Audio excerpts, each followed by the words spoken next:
ئێوە بینەری بەرنامەی دووهەمی لاوانن. ئەم کاتتان باش بینەرانی خۆشەویست، خۆشحاڵین کە ئەم جارێژ لەگەڵ ئێوەی خۆشەویست داین، لەگەڵمان بن تا کۆتایی بەرنامە کە ئەم جارە کۆمەڵێک بڕگە و بابەتی جیاوازمان بۆ ئێوەی خۆشەویست ئامادە کردووە و پێشکەشتانی دەکەین.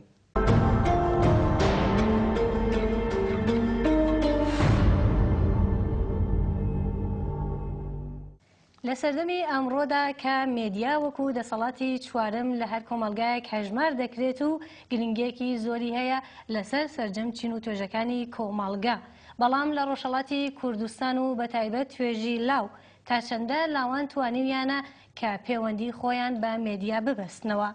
ئایا لاوانی کورد توانیویانە کاریگەری بخەنە سەر مێدیای کوردی؟ بە هەمان شێوە ئایا مێدیاکارانی کورد توانیویانەکە لە ئاست خواست و ویستەکانی لاوان بن و یان ئەوان ئاراستە بکەن؟ ئەمانە و چەند پرسیاری دیکە لەگەڵ ڕۆژنامەنووس عادڵی مرادی کە وتوێژێکی کورتمان هەیە لەگەڵیان. کاک عادڵ تکایە فەرموون. کاک عادڵ بەخێر بێن بۆ ستودیۆی بەرنامەی لاوان. زۆر سپاس، سڵاو لێەوە و لە بینەرانی بەڕێزی تیشک تیڤی. وەک یەکەم پرسیار و بۆ سەرەتایەکیش بۆ کردنەوەی بەحسەکەمان بەڕای ئێوە تا چەند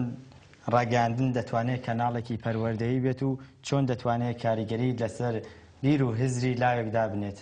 بەڵێ، هەروە کە ئازانین لە دنیای ئەمڕۆدا ڕاگەیەنەگشتیەکان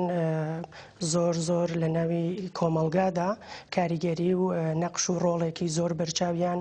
لە زەمینەی مەسائلی سیاسی، اقتصادی، اجتماعی و فەرهەنگی هەیە و ئەیگێڕن و ئەو ئەهەمیەتی نەقشی ڕاگەیاندن و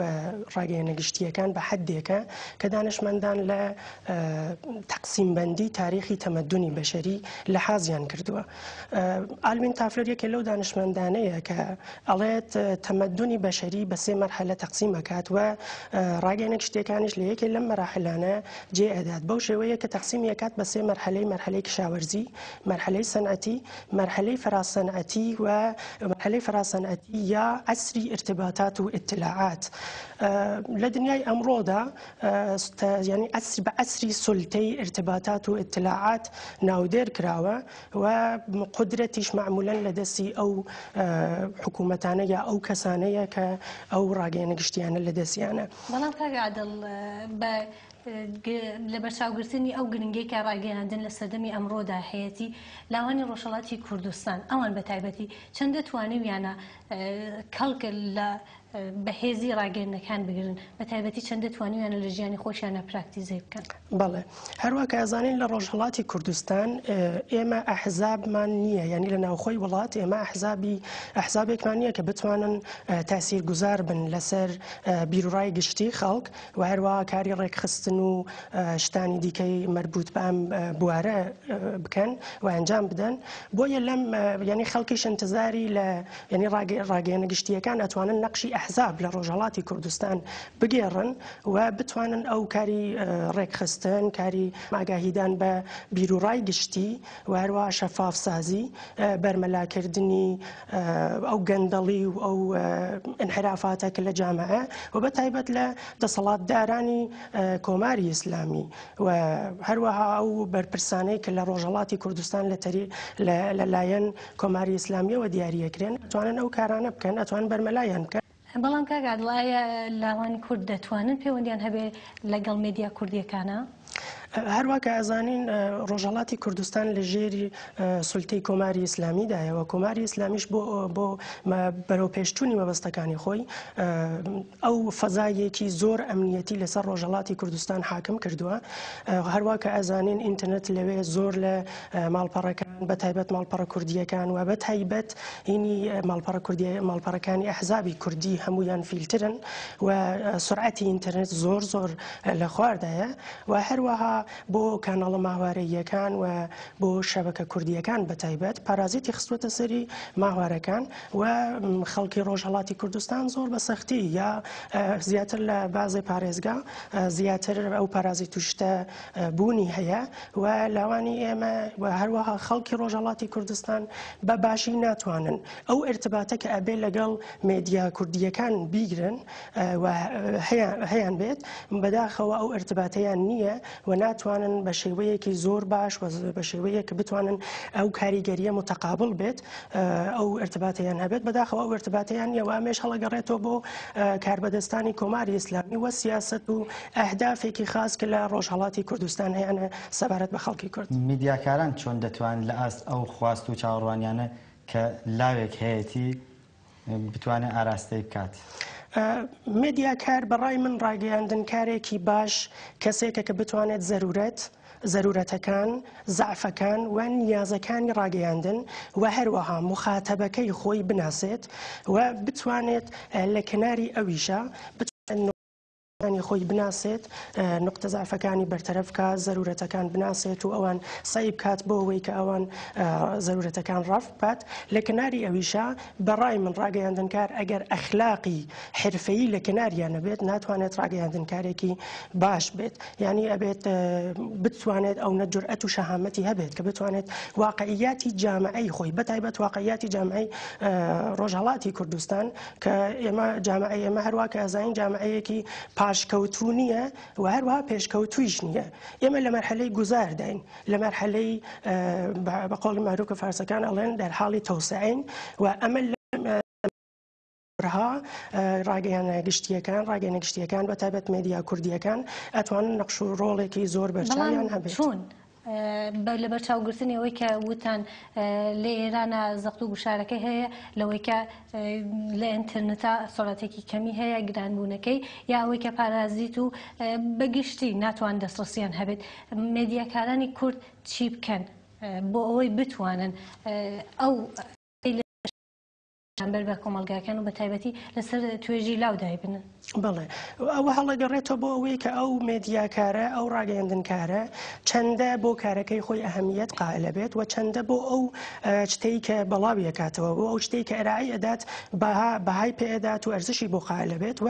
چەندە هەڵەگەڕێتەوە بۆ ئەوەی کە چەندە کۆمەلگاکەی خۆی ناسێت، چەندە ئەو محیتە کە ئەو کاری بۆ ئەکات ئەی ناسێت، زەرورەتەکانی ئەناسێت و هەروەها کە ئەشارەم پێکرد نیازەکانی ئەناسێت و ئەو گیر و گرفتانەی کە لە ناوی کۆمەلگادا هەیە ئەیان ناسێت. بەڵام ئایا مێدیای کوردی بە تایبەتی مێدیاکانی ڕۆژهەڵاتی کوردستان ئەتوانن هەست بە ئەو زەرورێتە بکەن و توانیان ئەو کاریگەریشتا بنێ؟ هەروە کە بەحسیشمان کرد بەهۆی نەبوونی ئەو ئیمکاناتە لازمە کە ئەو ارتباطە دوو تەرەفە دروست بێت ئەو شتە زۆر زەحمەتە، بەڵام ئەکرێت بە شێوەگەلێکی تر وەکو ڕێکخستن، وەکو ئەوەی کە شەبەکە جەهانیەکان وەکو BBC وەکو سدای ئەمریکا کاوانیش لە نێوخۆی ئێرانە ناتوانن کاری بەو شێوە بە شێوەیەکی ئاشکرا کار بکەن و ئەوانش بۆ خۆیان ڕێکخستنیان هەیە. بۆیە مێدیا کوردیەکانیش ئەبێ لە نێوخۆی وڵاتدا لە ڕۆژهەڵاتی کوردستانە ڕێکخستن بکەن، کاری تەشکیلاتی بکەن، نەفەر بۆ خۆیان جۆر بکەن، نەفەر ئامادە بکەن، پەروەردە بکەن بۆ ئەوەی کە بتوانن ئەو هەواڵ و ئەو بەرحاڵ ئەو زەرورەتانە و ئەو نیاز و ئەو مشکلات و گیر و گرفتانە کە لە نێو کۆمەلگادا هەیە پێیان بگەێنن و ئەوانیش بتوانن کە لەسەری کار بکەن و ئەو شتێک کە پێویستی کۆمەلگایە ئێرایی بدەن بە کۆمەلگا. یاسی و ڕۆژنامەوان زۆر سپاس بۆ بەشداریتان لە بەرنامەی لاواندا، بە هیوای هاوکاری زیاترتان لە داهاتوو.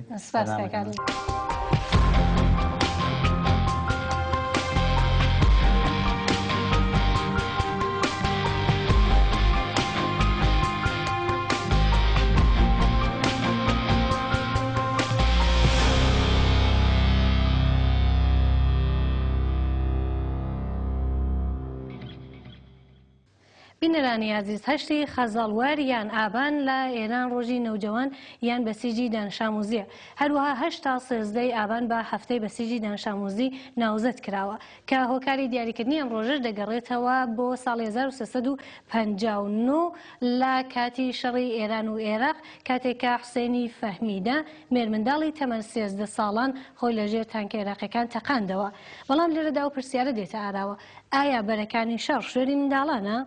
بەپێی ڕێکەوتنامەی مافەکانی منداڵان بەندی 23 و 24 لە مادەی 38 کە پەیوەندیدارە بە چوونە شەڕ و سەربازی منداڵان هاتووە کە ئەرکی یاسایی حکوومەتەکانە لە هەر هەلومەرجێکدا بە تایبەتی لە کاتی شەڕیشدا یاسا پەیوەندیدارەکان بە منداڵان جێبەجێ بکەن. هەروها حکوومەتەکانیش پابەند دەبن بەوەی کە منداڵان لە ژێر تەمەنی 15 ساڵ نەنێردرێنە بەرەکانی شەڕ. هەروەها ئەرکی سەرشانی حکوومەتەکانیشە کە تا تەمەنی 15 ساڵان منداڵان بنێرێنە بەر خوێندنی ئیجباری. بەڵام لە ئێراندا کە نەوجەوانان و جوانان هاندەدرێن بۆ بەسیج و هەروەها کولتوری شەڕ و حەماسە خوڵقێنی، ئایا دەتوانن لاوانمان هیوایەکیان بۆ داهاتوو هەبێ؟ یەکێک لەو دیاردانەی کە ئێستا کۆمەلگای ئێران و کوردستان لەگەڵی بەرەوڕوویە دیاردەی بە بەسیجکردنی کۆمەلگایە کە لێرەدا سەبارەت بە بەسیج و دیاردەی بە بەسیجکردنی لاوانی ڕۆژهەڵاتی کوردستان و توێژێکی کورتمان بۆی ئەوەی خۆشەویست ئامادە کردووە لەگەڵمان بن با بچین پێکەوە بیبینین.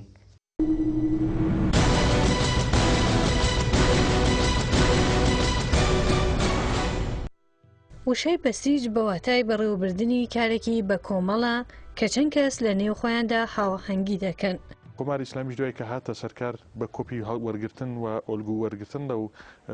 وڵاتانە دەستی کرد بە ئەوەی کە تەواوی چین و توێژەکان و پێکاتەکانی کۆمەلگا لەناو ئیدۆلۆژی خۆیدا بتوێنێتەوە و نەخش و کارکرد تعریفکە بۆ چین و توێژ و پێکاتە جۆراجۆرەکانی کۆمەلگا لە چوارچێوەی ئەو نیزامە ئیدۆلۆژیک و تۆتالیتەیە کە خۆی دەهەیە بیسەپێنێ.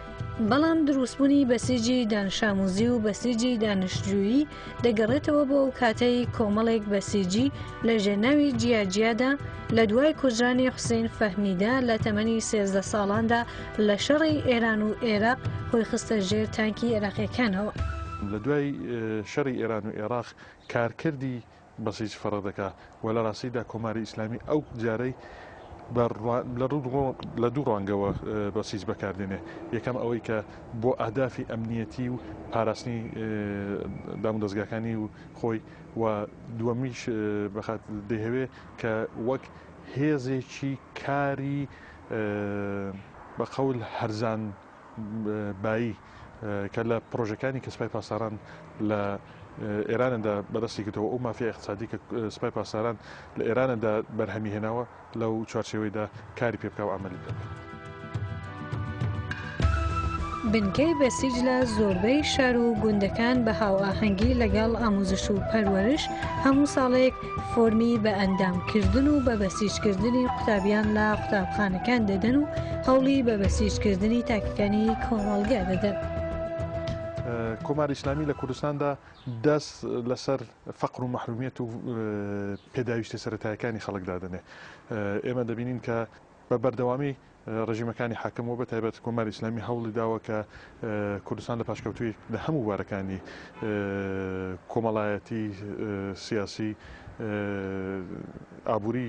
ڕابگرێەوە نەهێڵێکە کوردستان گەشە بکە. بۆیە پێداویستە سەرەتایەکان وەک پێداویستە بیولۆژیکەکانی وەک خۆراکە، پۆشاکە، مەسکەنە، بێهداشتە،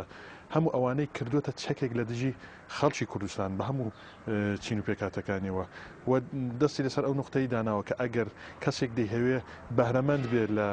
سەرەتایترین پێداویستەکان کە حەقی تەبیعی هەموو ئینسانیشیە دەبێ وابەستە بە سیستم بێ، دەبێت بەنەوەیەک خزمەت بە سیستم کەوە ئەهدافی ئیدۆلۆژیک و تەمیم بکە جا بەو شەرتەی دەتوانێت دەستڕەسی بە سەرەتاییترین پێداویستەکانی ژیانی خۆی پەیدا بکە.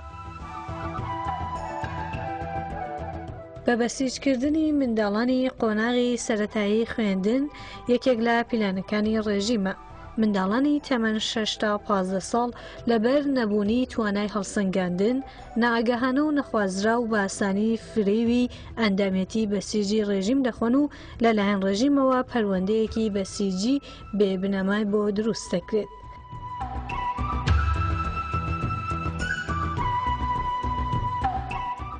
بەسیجبوون لە بینی لاوانی کووردا لە چەند ساڵی ڕابردوودا شتێکە کە لە کۆمەلگادا بە تەواوی هەستی پێ دەکرێت و وەک مەترسێک چاوی دەدەکرێت بۆ سەر ئێستا و دەتوانم بڵم بەرژەوەندی باڵاکانی میلەتی ئێمە لە کوردستاندا، بەڵام بە دڵنیایەوە سەر ئەوەش ئەو شتێک کە لە هەڵسەنگاندنەکاندا ئینسان پێی دەگا ئەوەیە کە ڕادەی ئەو کەسانی کە لەباری ئیدۆلۆژیکەوە ینی لەباری عەقیدەتیەوە باوەڕیان بە کۆماری ئیسلامی هەیە و بەڕاستی کەسانێکن کە مۆرەهایەکن کە بە شێوەی فکری و عەقیدەتی وابەستن بە کۆماری ئیسلامی تا ئێستاشی لەگەڵ لە کوردستاندا ڕادیان زۆر کەمە و کۆماری ئیسلامی بەدەستدانانە لەسەر پێداویستەکانی ژیانی خەڵک و هەندێک زەعفی فەرهەنگی و تێگەیشتنی هەندێک لە چین و تووژەکانی کۆمەلگایە کە توانیوێتی ئەو دیاردێ لە کوردستاندا پەرە پێ بدە. زۆربەی منداڵانەی کە تەمەنیان دەگاتە 18 ساڵ جیالەوەی کە بەشداری و چالاکی لە بەرنامەکانی بەسیج ناکەن هەوڵ دەدەن خۆیان بخەنە بازنەی دژایەتی لە بەرامبەر ڕێژیم و بە تەواوەتی جەوهەری ئەو ڕێژیمەیان بۆ دەردەکەوێ و بە پشتگوێ خستنی داواکاریەکانی ڕێژیم پەروەندەی بەسیج بە بەتاڵی دەمێنێتەوە. بۆیە من ڕوون لە لاوانی کوردستان ئەوەیە کە ئەو شتانە ئەو وعدە و بەڵێنیانە هەموو شتایەکن کە لە هەر سیستمێکی پێشکەوتوودا لە هەر وڵاتێکیدا ئەوە وەزیفەی دەسەڵاتی سیاسی سیستمە کە دەبێت بۆ خەڵکی دابین بکە و ئەوە جزوی حەقی تەبیعی و مافی سروشتی هەر ئینسانێکە کە دەسترسی بە مەسکن هەبێت بە خۆراک هەبێت بە بەهداشت هەبێت بە پۆشاک هەبێت و لە کۆمەلگایەکدا بژی کە مافی خوێندنی هەبێ مافی بەرەو پێشچوونی هەبێ وانە شتایەک نین کە کۆماری ئیسلامی وەک چەک بتوانێت لە دژی خەڵکی ئێران بەگشتی و خەڵکی کوردستان بە تایبەتی بەکاری بێنێت. لە قۆناغی دوواناوەندی و زانکۆدا بەسیجی فەعال و بەسیجی دانیشتجویی بە کۆمەڵێک تاکتیک وەک ئەندامەتی لە بەسیج دەکەنە ئامرازی بەستنەوە و خستنە ژێر ڕکێفی سازمانی بەسیج و بەڵێنی کەمکردنەوەی خزمەتی سەربازی و ئیمتیازدان بە خوێندکارەکان بە مەبەستی بەشداریکردن لە زانکۆ و جیاکردنەوە لە خوێندکارانی دیکە یەکێکە لە تاکتیکەکانی دیکەی ڕێژیم.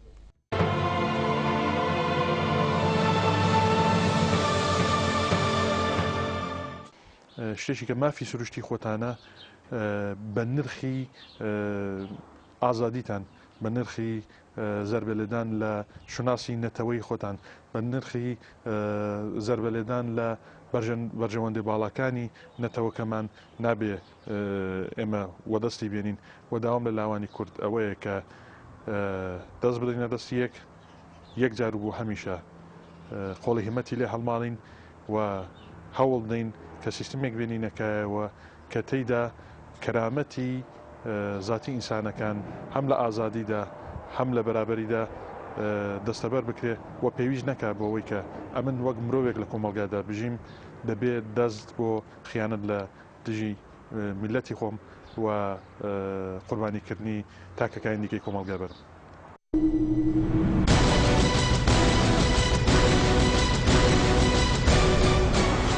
خۆر سەرچاوەی گەرما و ڕۆشناییە. ئێمە دانیشتوانی زەوی تا چەند لەگەڵ نهێنیەکانی ئاشناین.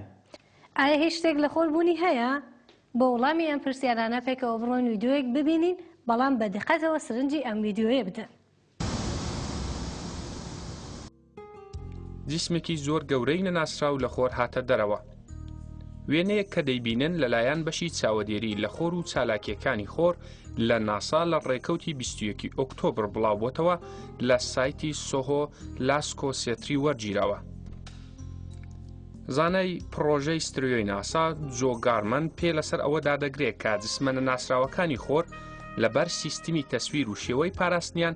لە کاتی کەمکردنەوەی حەزمی تەسویرەکان دەردەکەون و لە هەموو بەشەکانی ئەم مەعموریەتە جاروبار دەبینرێن.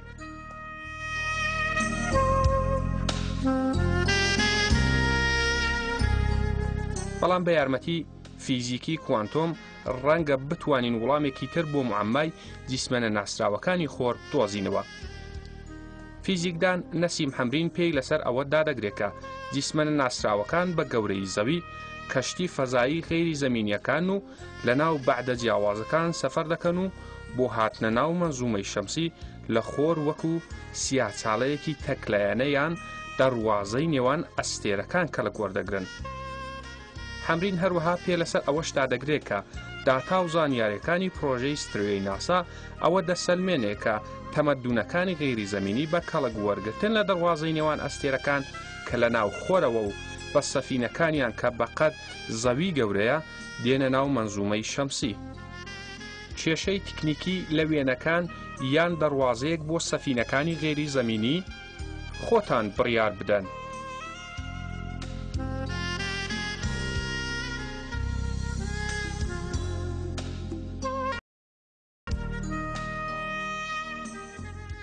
ڤیدیۆیەکی پرسیار خۆڵقێن بوو. ئێوە خۆتان بڕیار بدەن، دەتوانن بۆ چوونەکانی خۆتان لە ڕێگای فیسبووکی بەرنامەی لاوان بۆ ئێمە بنێرن. عزیزانی بینەر لە بڕگەی کۆتایی بەرنامەکە لەگەڵمان بن، پێکەوە دەچین بۆ گەشتێکی بە کۆمەڵی لاوان.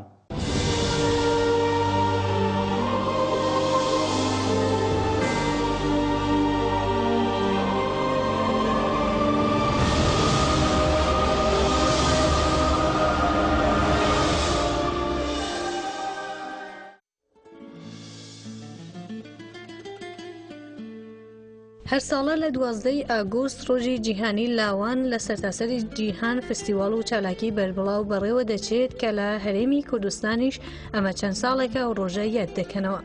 بەو بۆنەیەوە هەر ساڵە وەزارەتی ڕۆشنبیری و لاوانی هەرێمی کوردستانیش کۆمەڵێک چالاکی بەڕێوە دەبات.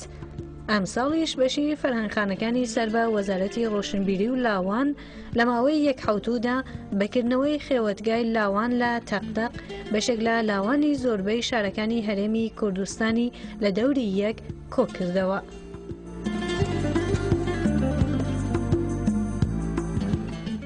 لە ماوەی ئەو حوتویەدا ئەو لاوانێکە لە دەرەوەی ماڵ لە دەوری یەک کۆ دەبنەوە بە چالاکی هاوبەش و کاری گروپی کاتەکانی خۆیان بە شادی و خۆشی بەسەر دەبن و هەروەها ڕۆژانە چەندین وانە و سمیناریان بەڕێوە برد کە زیاتر لەسەر تەوەرەکانی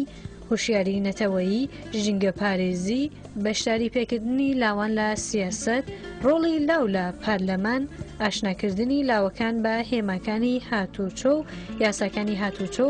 یەکسانی کۆمەڵایەتی و چەندین بڵگە و بابەتی دیکە لەوانەکردنەوەی پێشانگای شێوەکاری و نامایشی شانۆ. دیارە ئێمە وەک وەزارەتی ڕۆشنبیری و لاوانی حکوومەتی هەرێمی کوردستان بەڕێوەبەرایەتی فەرهەنگخانەکان ساڵانە چەند خێوەتگایەکی تایبەتی لاوان لە پشووی هاوین و وەرزی بەهاردا ئەنجام دەدەین بۆ لاوان بۆ ئەوەی تیدا بەشدار ببن و بەیەکەوە کاتێکی تایبەت و پڕ لە بەرنامە و پرۆگرام و چالاکی جۆراوجۆر تێدا بەستەر بەرن و هەموو کوردانی هەر چوار پارچەی کوردستانیش کە بۆ ئامانجەی کە ئێمە بتوانین ڕوحی و یاخود گیانی یەکتر قبولکردن و گیانی لێک تێگەیشتنی زیاتر لە نێوان گەنجەکان و کللتور و ئاینە جیاوازەکان زیاتر پەرە پێ بدەین و لە هەمان کاتیشدا لەسەر پرسە نیشتیمانی ئابووری کۆمەڵایەتی سیاسی پرسە تایبەتەکان بە ڕۆشنبیری و بە هۆشیارکردنەوە لە بۆ گەنجان بە هەستیاریان کەینەوە لاوەکان بەو بابەتانە. لێرە ئێمە لە دەرەوەی ماڵ ئەو چالاکیانەمان ڕێکخستووە بۆ ئەوەی لاوەکان خۆیان هەست بە بەرپرسیارەتی بکەن، تێکەڵاویەک لە ناویان دروست ببێت بۆ ئەوەی بتوانن لە داهاتوودا کۆمەڵ ئەو نێتۆرکانە ئەو تۆربەندیانە دروست ببێت کاری بە کۆمەڵ و کاری هاوشێوەی یەکتر بکەن. ماوەی خێوەتگاکەی ئێمە 7 ڕۆژە، هەر 7 ڕۆژەکە تەواوی بەشدار بووان بەیانیان وەرزش دەکەن، دوای ئەوە نان خواردن ئامادەن بۆ ئەوی کە بابەتی هۆشیاری سەبارەت بە کاری خۆبەخشی لاوی سەرکردا، چەمکی هاوڵاتی بوونی کارە، یەکسانی جەندەر، بەشداری سیاسی، شێوەی پەرلەمان و هەڵبژاردنەکانی وەکو ئەزمونێک ئێمە پێویستیمان بۆی هەیە کە لاوەکانمان هەستیار بکەین و جۆشیان بکەین و ئامادەیان بکەین بۆ ئەوی لە هەموو بارودۆخێکە خۆڕاگر بن. سەر ڕای ئەوەشکە ئەو گروپانەی بەشدار دەبن دەمانەوێت هەر کەسێک بەپێی تایبەتمەندی خۆیان چالاکی خۆی تێکەڵاوی دروست ببێت، چالاکی شێوەکاری با بڵێن مۆزیک، هەڵپەرچێ، نمایش، شانۆی سەرشەقام هەموو ئەمانە پێشکەش دەکەن کە سەرنجام وەکو گەشتێکیشی لێدێ وەکو یەکتر ناسینێک ئێمە هەمیشە پشگیر دەبین لەو بابەتانە. هیوادارم ئەگەر ئەم ساڵ وەکو پێویست نەمانتوانی بێت ڕێژەکە زۆر بکەین بەهۆی بلانی مادی بتوانین لە ساڵی داهاتوو ڕێژەکە زیاد بکەین بۆی تەواوی لاوە کوردیەکانمان لە هەر چوار پارچەی کوردستان بانکێشتیش بکەین، نەک تەنانەت هەر ئەوانەی کە لە پارچەی باشوور بەشدارن. جیاوازێکە ئەمساڵی لە ساڵەکانی پێشوو جیا دەکردەوە بەشداری پێکردنی لاوانی پارچەکانی دیکەی کوردستان بوو کە لە هەردوو بەشی دیکەی کوردستان ڕۆژهەڵات و ڕۆژئاوا بەشداری ئەو چالاکیانە بوو. ینی تشکی دیت ئاستەنگی و تکەمانی ئەو منە دیت بەس ئەو تشتێکی بچوک هەبوو زمان ینی بەس زمان ئۆرتامەوان ینی پشکی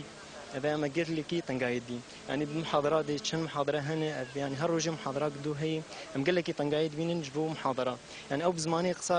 قسا دکەن سۆرانی ئەم کورمانژینە ئەو پشکی ولۆ زۆر دەبێت جانە بزمانی عەربی قسا دکەن ئەم تێدگهێن هەموو کورد هاتنە وێ دەرکێش هەر چار پارچەی کوردستانێ و معرفینە سەر هەمووکە و ئەم لەوێ دەرکێ مەبسووتون و تشتێک ژمەکێم نینە و ئەم محاضرات ددنەما محاضرەی تەسقیفی ددنەما و ئەم عەلمینە گەلێک تشتا لەوێ دەرکێ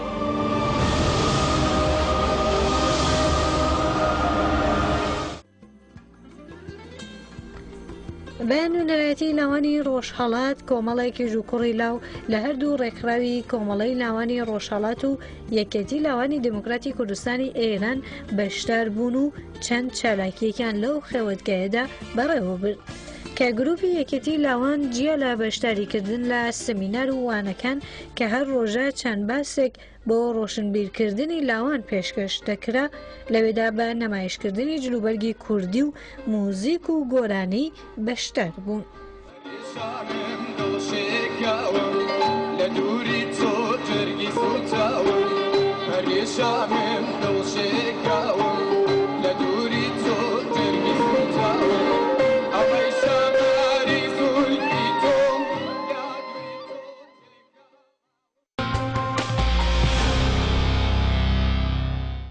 ڕێکخراوی کۆمەڵی لاوانی ڕۆژهەڵاتەوە هاتووم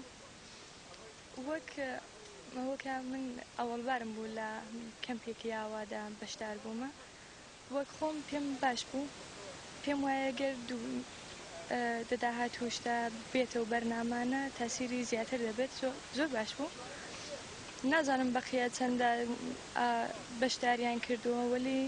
ئەگەر کو هەراوە بچێتە بێش متمەینەن تاسیرێکی زۆر زۆر لەسەر لاوان دەبێت هەروە شتێکی باشی دیکەش کە هەیبوو ئەوەیە کە لاوانی هەر چوار پارچە لێرە بەشدارن و وەگەوەکە کەلتوری یەکتر هەر چوار پارچە بە یەکتر بناسێنن هەندێک کەلاسی زۆر زۆر باش لەباری سیاسی و لەباری کۆمەڵایەتیە بۆ ئەمیانداناوە زۆر زۆر لەو بەرنامە لەو کەلاسانەیە شت فێر بووین و ئیزنی ئەمە دراوە کە لەو کەلاسانە قسەکەین بری و ڕێی خۆمان دەربڕین هەر ئێمە نامەسەن هەر لاوانی چوار پارچە زۆر باش بوو.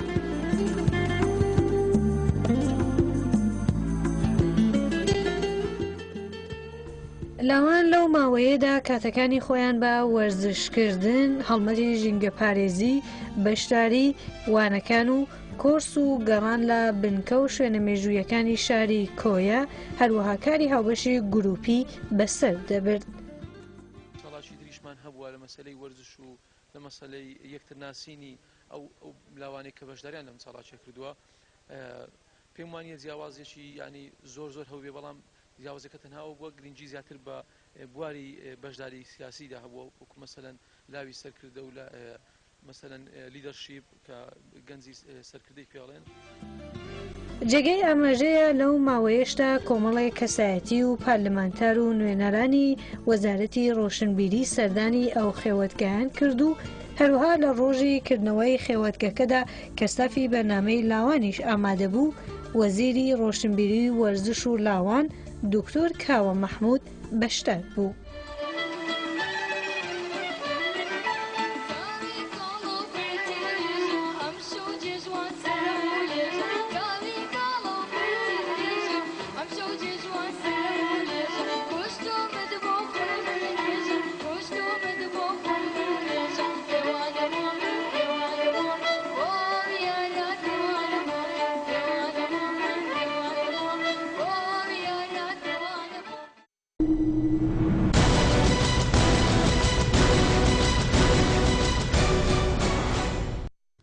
فردی پەیوەندی نێوان ئێمە و ئێوە facebook.com/لاوانتیشک هاوکاری بەرنامەکەمان بن و ڕخنەوە پێشنیارەکانی خۆتان بۆ هەرچی باشترکردنی بەرنامەکە بۆمان بنێرن. دوومین بەرنامەی لاوان کۆتایی پێهات چاوەڕوانمان بن تا سێمین بەرنامەی لاوان تا پێگەیشتنەوەیەکی دیکە ماڵاوە.